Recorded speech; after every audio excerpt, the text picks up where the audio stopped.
बंधु मैंने आज गोटे बहुत सुंदर विषय आम कथा हवा जो गोटे मानसिक रोग उपर आम कथा हवा सेटा होची बाइपोलर डिजॉर्डर।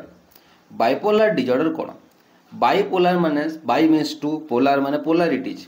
तो ये जगह दुई प्रकार एपिसोडिक वे रे दुई प्रकार मानसिक रोग एपिसोडिक वे रे देखा जाय थाए। गोटे होची डिप्रेसिव बिहेवियर एवं गोटे होची manic behaviour. Depressive behaviour 1 week अथवा 2 वीक पर्यंत चलला, पुणी मानिकटा चलला 1 या 2 वीक्स पर्यंत चलला। एमती जदि एपिसोडिक वे रे दुईटा बिहेवियर बहुत दिन धरी कंटिन्यू करे आम ताको कहीदूँ बाइपोलर डिजॉर्डर कहीद। तो डिप्रेसिव बिहेवियर लक्षण गुड़ा कौन देखा दिए ना से तार मूड ऑफ रहिबो, तार खाइबार अमाउंट आइदर बहुत बढ़ी जाए पारे या कमी जाए पारे, सोइबार टाइम रे कमी जीवो या फिर अधिक बढ़ी जीवो, तार से तापर भाईबा हमको जो मु गोटे लाइफ रो निकम्मा, मो द्वारा किसी हेबनी, मो लाइफ जीवनटा वृथा, ये थॉट गुड़ाक 1 to 2 वीक पर्यंत चलला मैंने जानवे ये गोटे डिप्रेशन को जीवा स्टेज रे से अछंती। एवं तार प्रभावटा शरीर उपरे मध्य पड़िया आरंभ करिवो, बिकॉज साइकोसोमैटिक माइंड रो प्रभावटा मो बॉडी उपरे पड़िया आरंभ हो जाए। द्वितीय नंबर जिनस होची मैनिक बिहेवियर। मैनिक बिहेवियर माने कौन ना अत्यधिक खुशी हेबा, अत्यधिक एक्साइटेड हेबा, यहाँ हूँ ठीक डिप्रेसिव बिहेवियर उल्टा जिनस।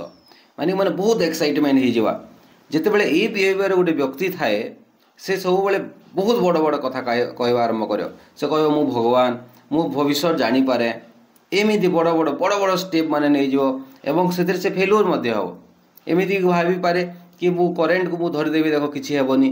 तो ये एक्साइटमेंट थट बड़ बड़ एक्साइटमेंट हठात खुशी कि बड़ बड़ कथा कहवा बड़ बड़ डिसीजन नावा गोटे गाड़ी आसूँ मुझे धरदेवी रही सब बिहेवियर ता ऊपर स्टार्ट हो जाए एवं एथिरे सेल्फ इंजुरी होबार चांस अच्छी। से यही समय रे घर लोक को बहुत ध्यान देवा दरकार। तो ये दुई प्रकार बिहेवियर जदि फ्रिक्वेंट इंटरवाल गोटे एपिसोडिक वे रे गोटे लंबा समय धरी चलला ताको आम बाइपोलर डिजॉर्डर कहीता। कहीं से डिप्रेसिव बिहेवियर किसी वीक पर्यंत स्टार्ट हे, पुणी मानिक बिहेवियर स्टार्ट हे। तो यहीटा जदि फ्रिक्वेंट इंटरवाल चलला आम ताको बाइपोलर डिजॉर्डर कहूचे। तो यहाँ को सॉल्यूशन यार समाधान कौन? यार समाधान मेडिकेशन एवं काउंसलिंग बा साइकोथेरापी ये दुईटा करिया को पड़िबो। बहुत जदि आम गोटे सब्जेक्ट उपरे क्लाइंट्स उपरे करूचे ताहले से धीरे धीरे एते रिकवरी हेबार बहुत चांस अच्छी। एवं जदि कोनोसी माइल्ड स्टेज रे अछंती ताहले से बहुत शीघ्र ए जगह क्यूर हेबार चांस अच्छी।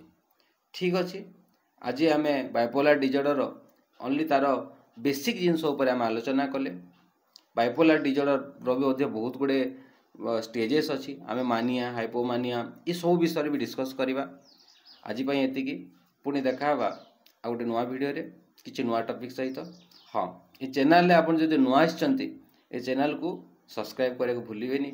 एटा हम सब माइंड मेंटल हेल्थ एवं लाइफ रो साइकोलॉजी रिलेटेड अपन लाइफ रो सब फील्ड जमती काम आसो साइकोलॉजिकल रिलेटेड सब प्रकार आम कथा ये था।